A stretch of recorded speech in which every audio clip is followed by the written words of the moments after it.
Hi guys, I hope you're doing well. It's week 10, well, the end of week 10, and day 69, nice, of the total diet replacement phase of the NHS Path Remission Programme. So yeah, week 10 means I only have 2 weeks left. So the end of the week 12 will be on the 14th of June, and then my food reintroduction starts on the 16th of June, on the Tuesday. So yeah, really excited about that. It's crazy to me of how quickly this is all kind of flown by. It doesn't feel like it's one of those weird things where it does feel like it's been 3 months, but at the same time, it doesn't feel like it's been a long time, if that makes sense. Um, so yeah, it's been going really well. I'll get into a bit more about that later on. It was a great week for measurements. So in the previous week, I'd lost 900 grams, just under a kilo. And then this week, suddenly I lose 3.2 kilos, just gone like that. It was a real shock. And how I weigh myself, because the scales that I was given, so I had already my own set of scales, and they provided me with a set of scales. And at the very beginning of this phase, I weighed myself on both, and on the set of scales I weighed more on, which was their scales, I used them from going forward, because if I, in my head, I was like, well, in that case, even if I do weigh lighter anywhere else, that is just more weight loss. So I thought I'd weigh myself on scales which weighed me as heavier. So stuck with them. I put them in the doorway of my kitchen, and they haven't moved since. Like, I just step it, like whenever I come in out of the kitchen, I just step over them. So a case of, like, I know that there's not going to be any variance from where I position them.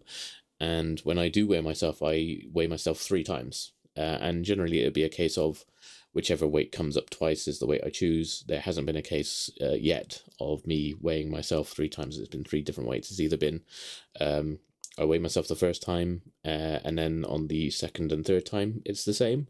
Or if I weigh myself the first and second time, it's the same. Or if I weigh myself, it's the first and third time, it's the same. And that's the weight I choose, kind of thing. I don't do any average or anything like that. It's just whichever weight comes up twice, I do that. And when I did this one, it and occasionally it'll be the same weight all 3 times, and that's what happened in this case. I was 159.1 kilos each time I stepped on scales. I'd step on it, 159.1. I'd be like, that can't be right. I stood off, let it clear itself, stood back on. Immediately, didn't even fluctuate, just went straight to that weight. I was like, okay, that's 2 in a row. Let's do it the third time just to confirm. And yep, the third time confirmed it. So I don't know what happened really with that bit. I think it must have been a case of where, say, so it was bank holiday Monday, so I went up and walked up to the Cooper's Hill for the cheese rolling, and my God, that was a trek. On the Saturday, obviously before, I think I mentioned last week. So on the Saturday, I do a walk around my local park, which is about, well, from my home around the local park and back is about three and a bit kilometers. I then did the badminton on Sunday, which it turns out, when checking on my little health monitor thing, I spend quite 30 minutes of that time in zone 5 of my heart rate, which apparently is very intense. I'll be interested to measure it again today to see what that's like when I do badminton later on today. And then on the Monday, the bank holiday, walked up to Cooper's Hill for the cheese rolling, and even though that was only just under 2 kilometers, because of the incline, oh my God, I could tell how much more difficult that was. I had to stop a few times to kind of get my breath back and then carry on again. And there was a part of my brain that was kind of I don't know if I can make it to the top of this. I don't know how far. I can't remember how far away it is. I don't know whereabouts my friends are. I might just call it quits and turn around and go home, because it was one of the hot. It was the hottest day in May as well, and I seem to have a knack for that. So back in 2023, me and my aunt decided to walk up, as kind of another weight loss attempt at that time, try and improve my health. We were going to walk up Sugarloaf Hill in Wales. And when we were planning to choose when to do it, we are oh, we'll try and make sure that it's not too hot, kind of thing. And then it ended up being one of the hottest days in the years that I did it, and I suffered then as well. And then this time, I think, trying to climb up the road up to Cooper's Hill, to fair in my mind, I feel like this time was harder than at Sugarloaf, but I don't know if that's just because of like how my health had fluctuated between now and then. But there is kind of part of me now that kind of feels like, oh, maybe I should like try walking up Sugarloaf again and see if it feels easier or anything like that. So maybe that's like a goal we can do in a few months' time, like when I'm back fully into food on going out. But we'll see what happens with that. So yeah, so I think just all of that combined, like how much I probably sweated, the extra activity I did, and all that, I think that just kind of led up to me losing a lot of weight. And it could have been a case as well, like when I had that 900-gram loss, it was because my body was starting to like store up glycogen. Is it glycogen? Glycogen? I can't remember what the pronunciation term was. Like glycogen and water, and then suddenly it was just all of that lost again as well, like dumping, because it kind of goes in cycles. So it could have been a number of things, but still. It's a good weight to achieve. So yeah, now down to 159.1, and that means I'm only like 4.9 kilos off my next goal weight, which is 154.2 kilos, which is my 15% total like body weight lost. So if I get to that in the next couple of weeks, because I mean, I've been losing between like 1 to 2 kilos a week on average. So I think I could do that in the next couple of weeks before I move on to food, and that'd be amazing. To think that, like, say, on average, people on this program in like the first 3 months lose between 10 to 15 kilos. And I mean, I'm already down 22.4 kilos. So obviously it's average. Some people lose a lot and then some people don't lose that much. But to be at that higher end of being losing, it's really good. It just shows like I have been putting in the discipline and the mindset and like not straying, just having the shakes, doing the walks, taking up the activity. It just shows that it does work. Like less in, doing more. I hate the phrase like eat less, move more kind of thing, because that's not true. It's like it's true on the most simplest level, but there's a lot more behind it. It's like, say, eat less, like eat fewer calories, move more calories is probably better, because I'll mention this later, but like I've noticed that from looking at the menus and recipes I've made myself, I'll probably actually be eating more volume than I have been before, but I'll be eating less calories than I have been before. So that's kind of where that phrase kind of is a little bit misleading in that sense. But yeah, so other metrics, the blood glucose levels. So I was 5.9 last week. It went down to like 5.8, then went up to 5.9. Now we're back down to 5.7, which is really good. Really happy about that. And I'm hoping again by the end of June we can kind of get it to really low fives, maybe high fours. If I can get to like high fours by the end of June, be perfect. But I'm more than happy for it to, as long as it keeps going down, and like say we hit like 5.5 or 5.3 by the end of June, I'd be more than happy with that. So that's going really well.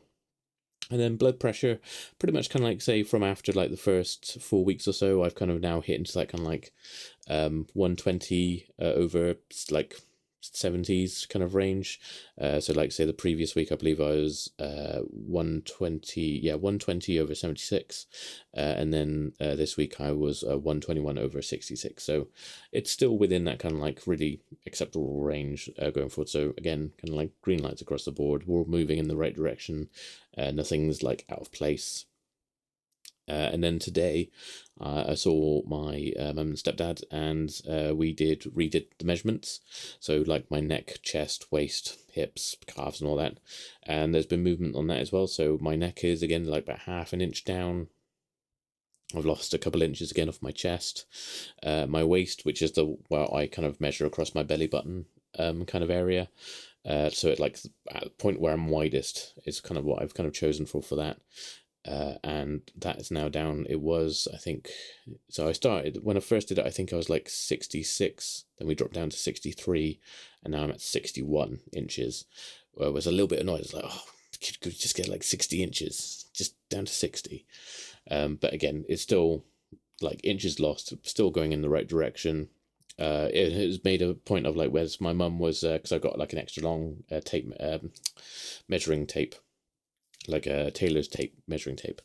to do. And in the past, my mum hadn't been able to put her arms all the way around me to kind of like grab the tape and pull it back forward. She'd usually have to get the tape so far and like kind of swing it into her other hand and catch it. But today she was able to actually pass the tape to herself around. So that just shows that it's working, that I am losing inches, that she was able to get her arms all the way around me to actually pass the tape to herself. Unless her arms have grown. Like, could be another possibility. She may have grown extra long arms since last time. So yeah, that's all going really well and good. My posture has also improved as well.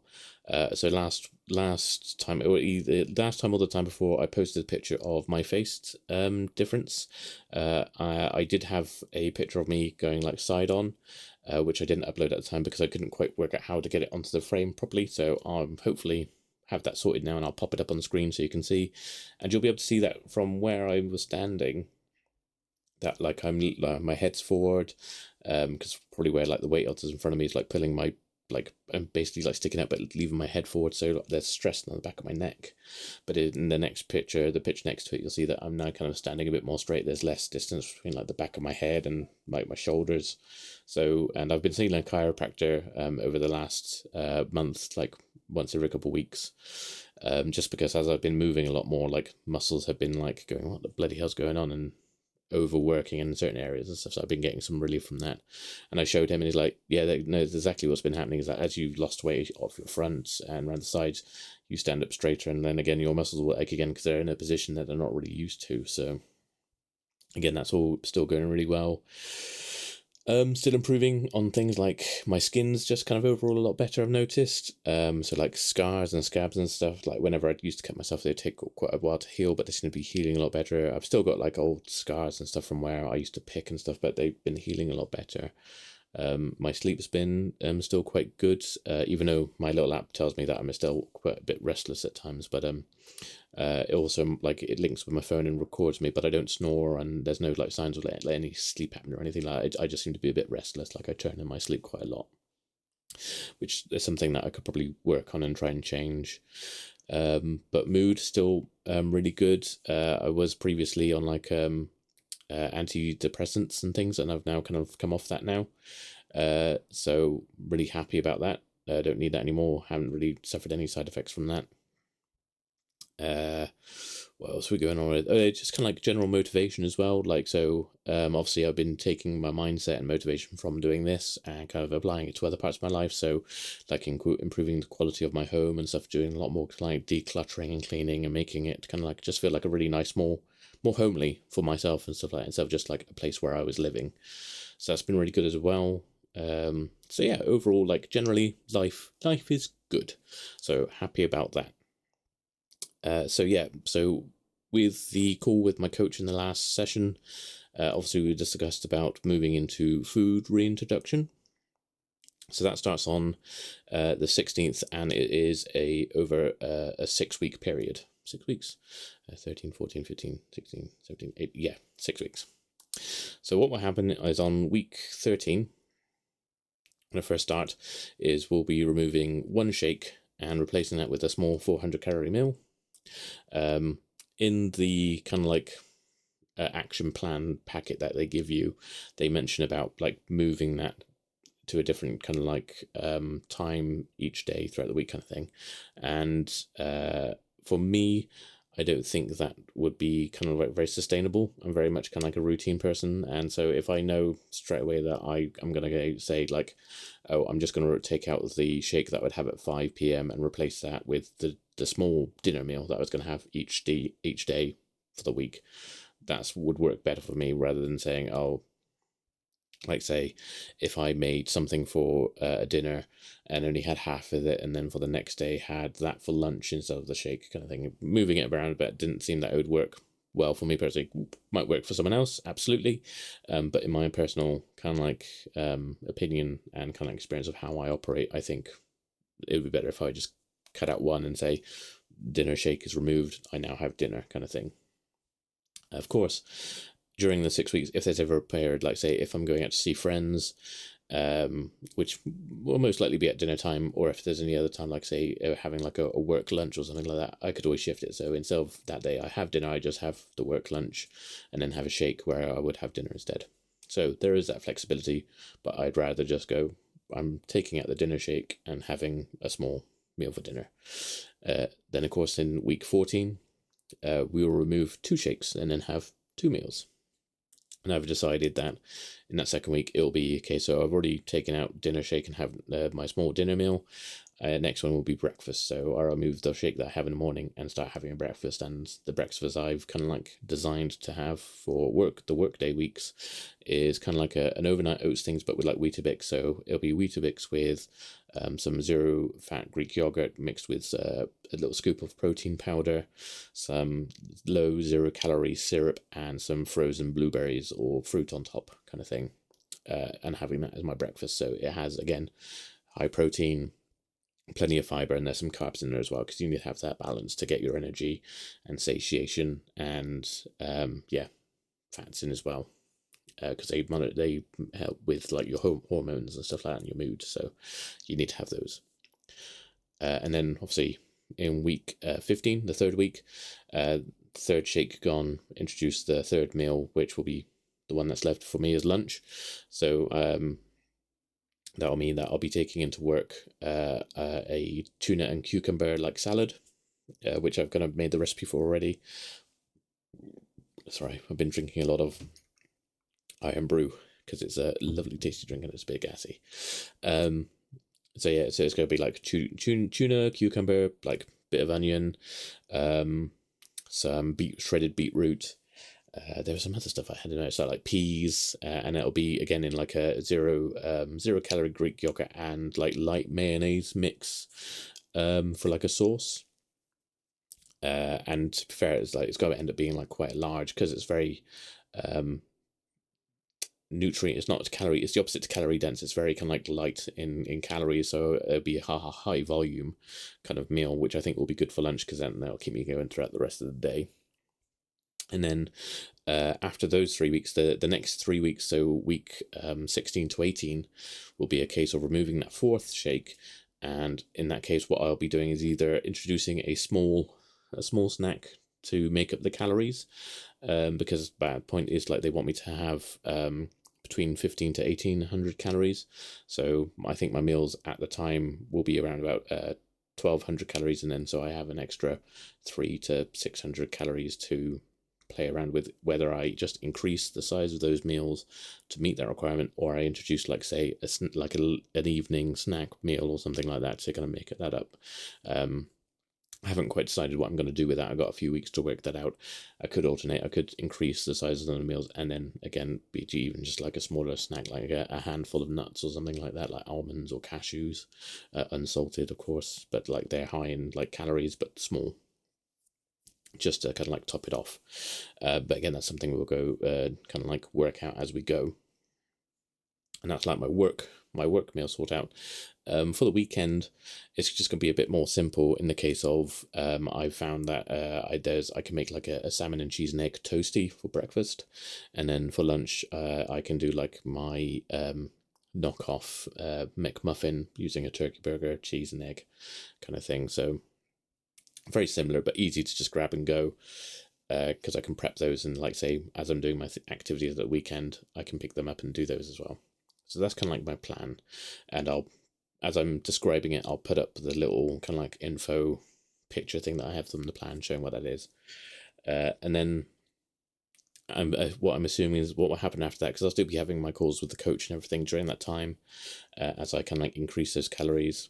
Obviously, it's like discussed, like there probably will be a bit of fluctuation, but I feel that because of my current like size and my like basic metabolic rate and my total daily energy expenditure is still quite high, and so this will still be quite a big deficit. So I think if anything, I don't think I'll put any weight on. I may not lose anything for a while as my body kind of like retains water and kind of like gets used to it, but then after that I should again still keep losing on average like maybe half to a kilo a week going forward from that.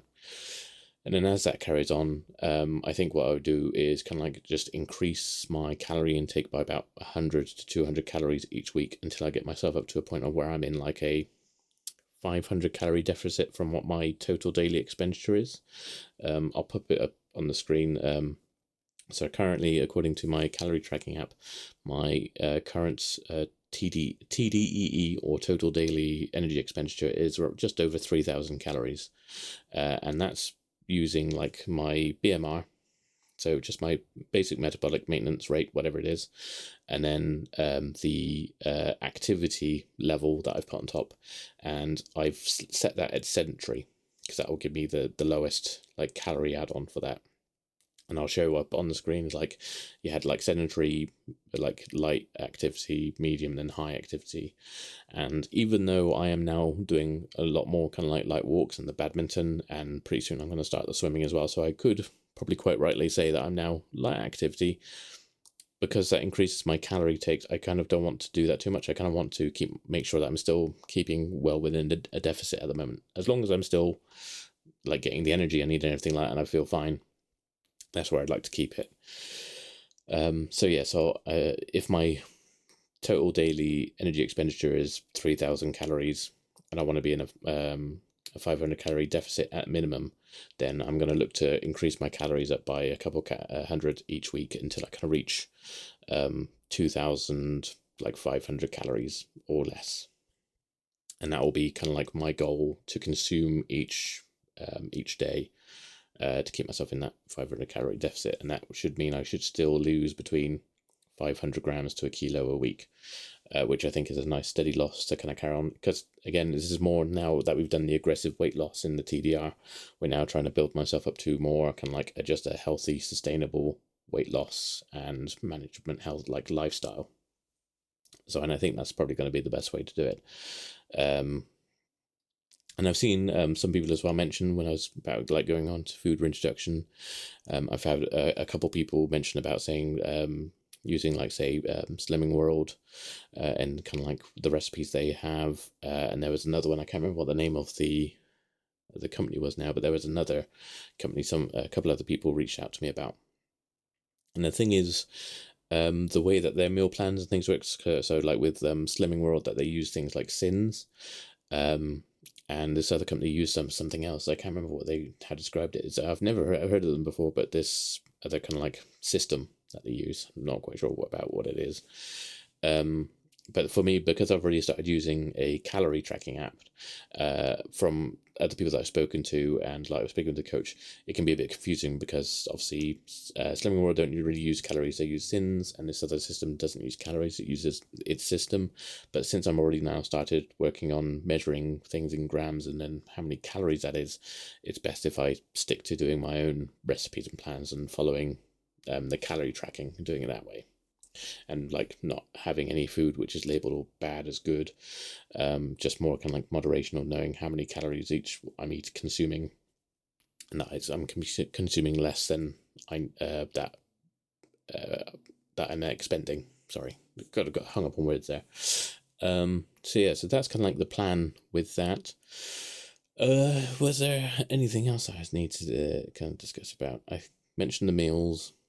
I've mentioned the food reintroduction, spoke about my measurements.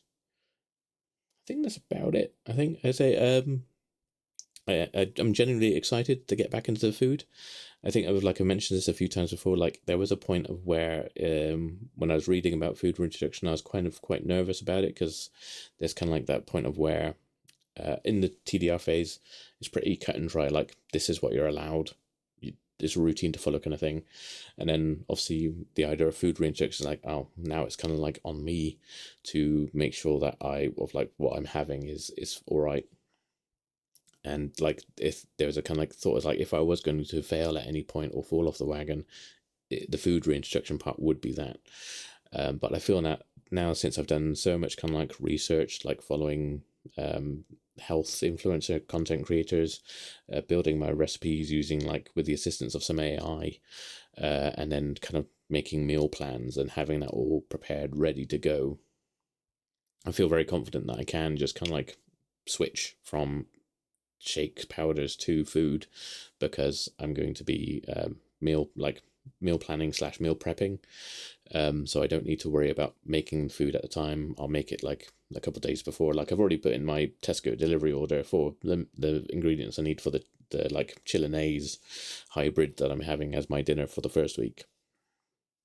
And then once that week starts, I'll put in the order for the week after to get those ingredients plus the breakfast ingredients and so on. So I know that I'm going to have that in advance. I can meal prep it up. Oh, that reminds me, I need to order the little Tupperware things for my taking stuff to work. That's something I need to do. So yeah, now that I know that I'm kind of like, I'm going to have a set plan and routine for that, even for like, say, a work week and the weekend.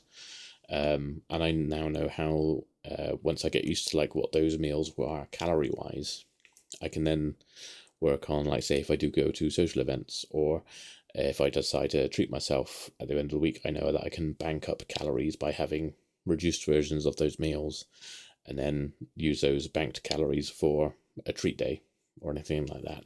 Because at the end of the day, the best way to kind of look at it is not calories as daily things, but as like a weekly target. Like, you have so many calories to consume in a week, and if you don't consume, if you decide to bank yourself some calories earlier on in the week to treat yourself at the weekend, you can do so, as long as you don't not bank those calories, kind of thing. If you take advantage of it, it's going to go bad. So, and that, I think, makes it more sustainable as well, because you're not restricting yourself of anything that you're not going to, like, that you're craving or you want. Because that's what I think where a lot of people fail, is if they restrict themselves too much on things where they can't, so they can't have anything, then they kind of like rebel and break and binge. I know I would have done or have done in the past. So yeah, I'm ready to go with it. I'm quite happy to take it on, and I will do a small video of me having my first bite on Tuesday evening when I have my dinner on the 16th. It won't be like a long video like this. It'll be like a short post on YouTube and TikTok. I'll post a little tripod and I'll show you the meal and take my first bite, and I'll tell you how tasty it is, and we'll make a little event of it. So yeah, put it in your diaries. June the 16th at 5 o'clock. Sometime after that, you'll see a little short of me posted after me eating my meal. So yeah, it's all good, going well. So I'll leave it there, because I've been yapping now for almost like half an hour. But yeah, no, thank you so much for kind of like follow me on this journey. It's still going to be going on long. I feel like I'll probably still do like weekly videos, probably until, like, say, after the end of the food reintroduction phase of that 6 weeks. Maybe after that I might move on to doing, like, say, either a fortnightly, then maybe even like a monthly update. But we'll see how it goes. Yeah, because I enjoy making the videos, and I'm pretty sure you guys enjoy kind of like seeing my progress and my journey going through and following it. So yeah, I'll leave you with that until next time. Again, thank you so much for your guys' support. Oh, almost forgot. There we go. I knew I was going to remember something. Me and a friend have decided to join the Race for Life, which is on the 28th of June this month. So we've made a team. We're called Team Slow Going, because we're going to walk around it, because I'm in no way am I ready to start like jogging or running around a 5-kilometer track. So what I'll do is I'll pop a link in the description below for it. So I just kind of, it's one of those things that was suggested to me because I'm trying to get my activities levels up, and I thought to myself, well, if I'm going to get my activity levels up and do like little milestone events, I might as well do some good with it at the same time. So we'll raise some money for charity to beat cancer. Well, help people suffering with cancer, either directly or indirectly. So yeah, we'll do that. So if you donate, thank you very much. Or if you just share it to people so they can see what's going on, be amazing as well. So yeah, thank you so much for your support. You guys keep me accountable, and I can't appreciate that enough. It's what's been keeping me going. I'll see you in the next video. Take care of yourselves. Thank you so much, and goodbye.